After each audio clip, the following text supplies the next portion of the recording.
Strikeforce has a card June 6th. Is that something you might be interested in coming back that fast? Like I said, you know, we get the paydays right or whatever, you know, that's not up to me, you know, I'm down, you know, I don't mean to talk that way. I'm just saying, hey, you know, whatever my coach, you know, whatever sees Gracie, my manager wants me to do, you know, I'm ready to go. I'm in good shape. You know, I trained really hard for the Sakurai fight, and I thought I was going to fight Sakurai, and he turned out to fight some chump, you know. This guy was like 7-9 or something crazy like that, you know. I don't think I would have gone out like that Shinyoki, you know, that was pretty bad. So I feel like we have a similar style on the ground, but I think I could have done a little better than that. So, I don't know, just a thought. Sorry? Masaki is not my weight class for Dream. So if I'm fighting in Dream or in the, you know, in Japan, I like to fight over there in my weight class. It's a lot different over there. It's more of a technical thing, you know. I think that's kind of the way fighting should be, you know. It kind of shows more of how, you know, it's kind of like you're gonna see who the best guy is, you know. More of the technical aspect comes out of the sport, comes out in that because, you know, there's no elbows allowed, so that's gonna force the guy to punch.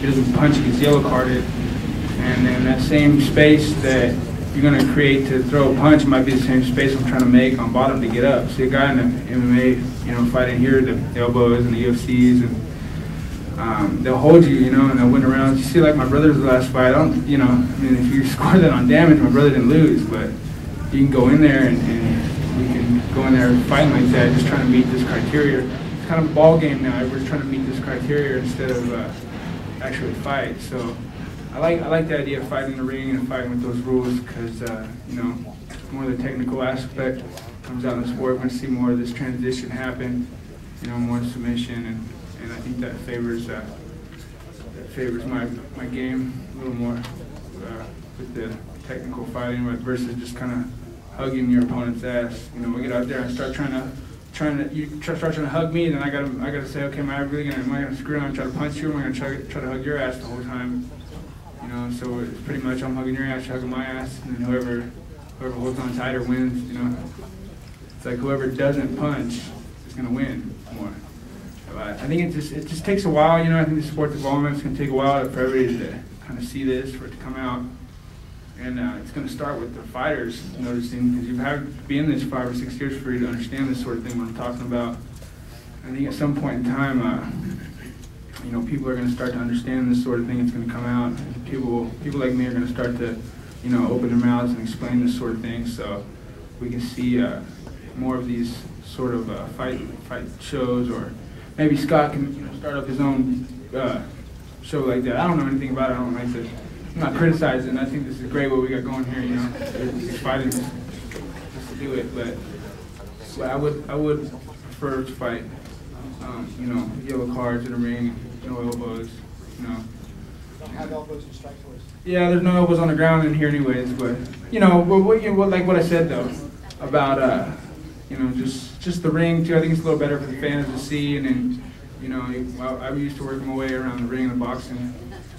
So I think that, you know, favors more the technical aspect standing up for the stand-up fighter, and then, you know, on the ground, you know, with the way it works with the yellow cards and the space that they're gonna have to make to put the punches in on the ground.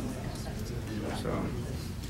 I got a question for, like, what about, who would you like to fight next? And let's say if the fight was at 170, who would you like to fight on a roster? I mean, there's, I'm thinking about maybe a fight like, is Phil Maroney somebody you'd like to fight? Is Joe Riggs somebody you'd like to fight? You know, I don't like to name names, you know, I'll fight anybody. There's a lot of people out there who I'd like to fight. I was, you know, I always wanted to fight Shinyoki, you know, and I thought he was important or something. I thought he was probably going to be the best fighter over there in Japan, but then he lost his last fight, so, you know, I'm not going to be able to really name any names.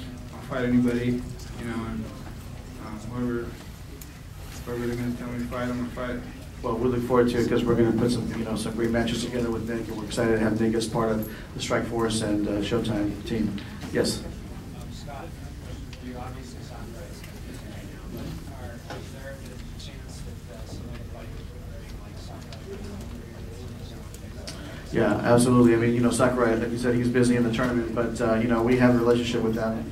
And, you know, fighters going back and forth and sending fighters there or them sending fighters here, you know, that will be happening before the end of the year. And so, you know, it's something that, you know, as a promoter makes it very interesting because, you know, as, you know, we talked about before is, you know, Nick fighting this guy, Nick fighting that, or Jake fighting this guy, or, you know, and now if you add their roster, it just makes, you know, a lot of different matchups that you can put together that will be very compelling, and we look forward to it. Any other questions for Nick? Nick, the press conference in LA, you said you were kind of took pride that you didn't have a suit. You buy a suit now with your money? You know, I'm gonna plead the fifth on that one. Usually the only time I wear a suit or dress up like that, I'm going to a funeral or something like that. So it's not really that comfortable. It's not really what I'm used to, but whatever. You know, if that's what'll make Scott happy or whoever, you know, if that's what is in the job description, I would like to be informed of that, and then maybe I can do it. You know, Company man, real company man here. I got a lot of stuff. You know, I was younger about doing this and doing that. I'm like, hey, you know, this is how I got into this. I just want to fight. You know, I would like to just go and fight and not have to worry about anything else. I'd like to have a manager to take care of my business, so I don't have to do that. You know, this is why I stopped going to school sophomore year, so I started fighting. You know, and maybe, you know, who knows? Maybe one day I make my way back into you know, into school or whatever. But for now, I'd like to just take care of my, you know, do what my job is. So if you're gonna add parts to my job description for what I'm getting paid for, then that's, you know, you go ahead and let me know that that's what I got to do, and then, you know, if I'm going to sign it, then that's in my job, so that's when I'm going to do it. But if whatever's not inside of there, then that's not my job to take care of that as far as I'm concerned. So. What about KJ News? Are you still hungry to hear about KJ? I think he's done, to tell you the truth. He tried to start boxing or something like that, and that didn't work out. Great. Any other questions for Nick? Yeah, Nick. You know, Last right, I question. think from the first round, you disrupted Frank with your right hand lead. Did that surprise you at all? Sorry, who? John with Knockout TV. From the first round, Nick, you were disrupting Frank's fight with your right hand lead. Yeah, I came out standing conventional. You know, I fight both ways, standing both ways. Whatever. I was just trying to get him to throw, you know, so I'd counter. I didn't think he'd want to throw. I thought he was going to do that like we fought Conley, went out there and just, you know, try to just kind of stand around the whole time. So I wanted to get to work. I don't know. I was trying to disrupt him with everything, you know. So that's, I don't know. Well, I tell you, from a fan perspective, I think he had a great game plan. You know, Frank has his strengths, and Nick had a great game plan to exploit Frank in some areas that you know, that he took advantage. And we're very happy to have Nick on board with Strikeforce, fighting on Showtime, and we look at many more fights with Nick in the future. Thank you, Cesar, for everything. I appreciate it. I know it takes a lot of work for all the coaches and, you know, and Kid Cope and all the team over there, and Nate. It's a lot of work, you know, and so we appreciate it, and we look forward to the next fight. Thanks, Nick. Thank you.